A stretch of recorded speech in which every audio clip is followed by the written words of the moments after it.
All right, so your images are going to be captured on this TV camera, all right?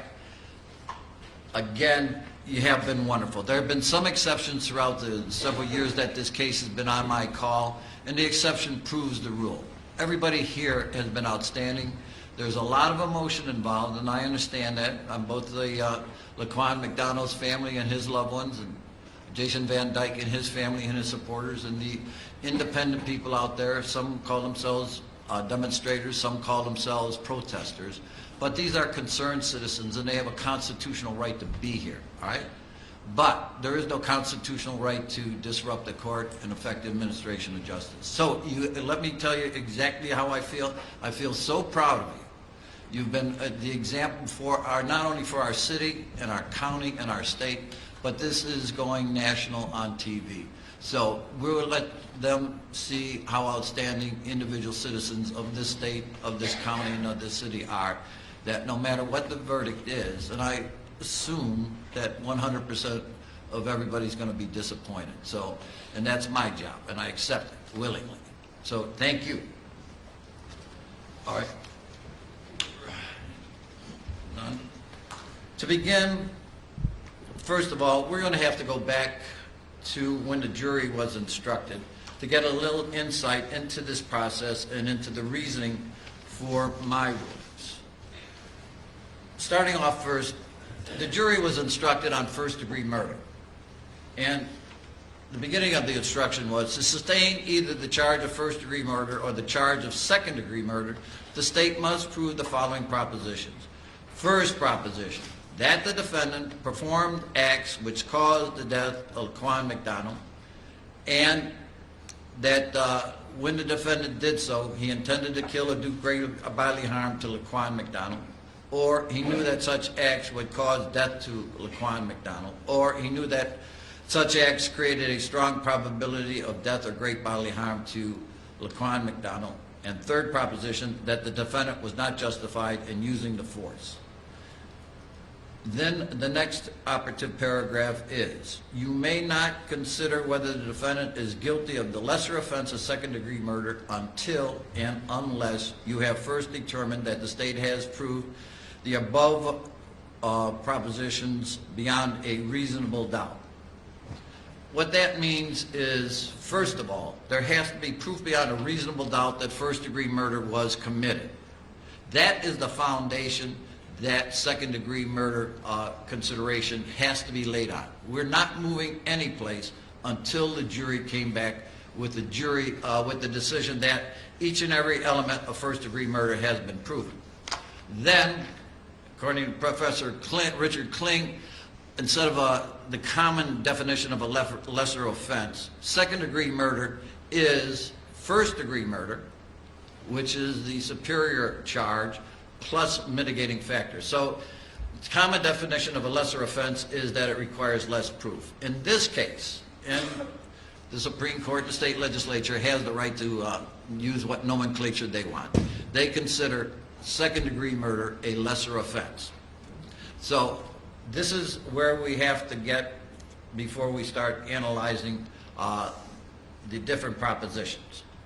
But again, you have to understand that to get to second-degree murder consideration, which the jury did and came back with a verdict of second-degree murder, the condition preceding to even consider the issues are that there has been a finding of first-degree murder, and each and every element of that finding has to be proved beyond a reasonable doubt.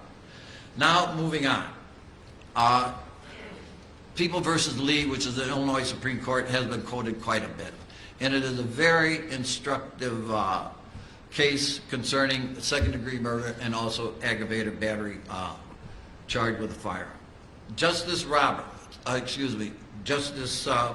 Thomas, in that case of the Supreme Court, framed the issue, which I think is important here, and that are all aggravated battery with a firearm cases or crimes more serious than the offense of all second-degree murder cases as a matter of law. He analyzed the different elements of aggravated battery with a firearm and also the elements of second-degree murder concerning penalties. And if you look, we use a common nomenclature that second-degree murder is a Class 1 felony. Actually, it is a super Class 1 felony. The state legislature decided to increase the penalty on second-degree murder by 33%. Instead of 4 years to 15 years in the state penitentiary with 2 years mandatory supervised release, they increased it to 4 to 20 years in the state penitentiary, along with the other provisions of probation, etc. But looking at that, and then Justice Thomas's analysis of the penalties,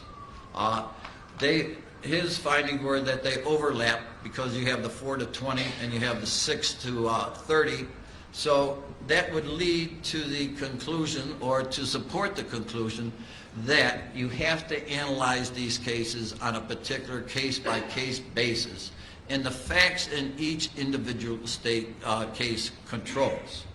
And to analyze those facts and to compare which is the more serious offense, and these are case-specific decisions, no general proposition is being issued from this court. This only applies to the case of the murder of Laquan McDonald. So you have to look at the sentences, and once there is this overlapping, we don't have a computer to do that. We have to have a trial judge to look at that to determine which would be the more appropriate sentence for aggravated battery with a firearm or second-degree murder. Back in 1987, our state legislature enacted the crime of second-degree murder. 2 years later, well, it was July, but a little bit more than 2 years later, they enacted the crime of aggravated battery with a firearm. At that time, we have to presume, and certainly our state legislature knew the difference between these two crimes, and certainly the aggravated battery with a firearm came in 1989. If they wanted to eliminate, and they certainly had the power to, they could say, in cases of where there's a finding of both second-degree murder and aggravated battery with a firearm, there is no second-degree murder, and the accused or convicted must be sentenced on the aggravated battery with a firearm. Just to take a couple examples, if someone was shot in the baby finger by a firearm unjustly, and all the elements of aggravated battery with a firearm were there, that would be the crime of aggravated battery with a firearm. Again, if someone was shot in the baby toe by a firearm unjustly, and all the elements of aggravated battery with a firearm have been proven, those are aggravated battery with a firearm cases. The thing to evaluate, and especially case-specific, is here. Is it more serious for Laquan McDonald to be shot by a firearm, or is it more serious for Laquan McDonald to be murdered by a firearm? Common sense comes to an easy answer on that in this specific case. Therefore, my findings are that I will sentence Mr. Van Dyke on the second-degree murder count. Again, applying Justice Thomas's reasoning, I find that the lesser offense in this particular case and set of facts is the aggravated battery with a firearm. Just as an aside, all those shots were done within a range of any place from 14 to so many seconds, but less than 30 seconds at the most. So I consider that one act. So they would all merge, but I'm not going to enter judgment on that, as Illinois requires that with one act, one sentence, one crime. So therefore, there'll be no judgment entered in on the aggravated battery with a firearm counts, and they will merge. I'll enter judgment on the second-degree murder count. Now, again, anytime it gets easy for a human being to sentence another human being, that human being, whether it's a judge or if it's determined in a death penalty case, the jury, they should get out of the business, all right? So this is not pleasant and this is not easy, but this is some kind of a profession that I chose, and I'm not complaining about it. But I certainly have to take in consideration all the feelings that are involved here today and throughout the whole trial. And I want to compliment the lawyers here. I don't have the exact figures, but initially the amount of information that they had was 500,000 emails, maybe more than 100,000 pages of discovery, Laquan's DCF files were in the neighborhood of about 8,700. People that have been here, you wonderful people, during the trial, know the expert witnesses, the reports that have been filed, the motions that have been filed. So both sides have done such a tremendous amount of work, and they're very professional. I want to compliment them. Now, moving on, you've been here today, and you've seen the impact that this sentence, this crime has had on Laquan McDonald and his family. You've seen the impact on the Van Dykes and their family, and the children. That's the shame. The family are suffering a tremendous amount of pain during this, along with Laquan McDonald's family and loved ones. And I've sat here time and time again, and along with my brother judges that are here in this courtroom, and it's just so senseless that these acts occur, because you can see the pain on both sides of the family. And I think Mr. McMahon said it in closing arguments in the case in chief. This is a tragedy for both sides. So this is not easy, and I don't expect it to be easy. My findings are an appropriate sentence would be 81 months in the Illinois Department of Corrections, 2 years mandatory supervisory release. Mr. Van Dyke, you have two rights I have to inform you of. One, the first right is you have a right to have me reconsider your sentence. That means within 30 days, you'd have to file a written document called a motion to reconsider. In that written document, it must contain all the reasons why you want me to reconsider your sentence. If you could not afford an attorney for that motion and you wanted to have one in preparation of it, the state would pay for that attorney. Do you understand that right? You have to answer yes or no, or you don't know. Okay. The next right is you will have the right to appeal both the trial and the sentencing. And again, within 30 days, you'd have to file a different written document, and that document is called a notice of appeal. If you could not afford the appeal, the state would pay for your lawyer, would pay for your transcripts and all filing fees if you couldn't afford your appeal. Do you understand that right also? Yes, sir. All right, thank you. All right, there'll be a short recess. Well, that's the end of the court's of recess.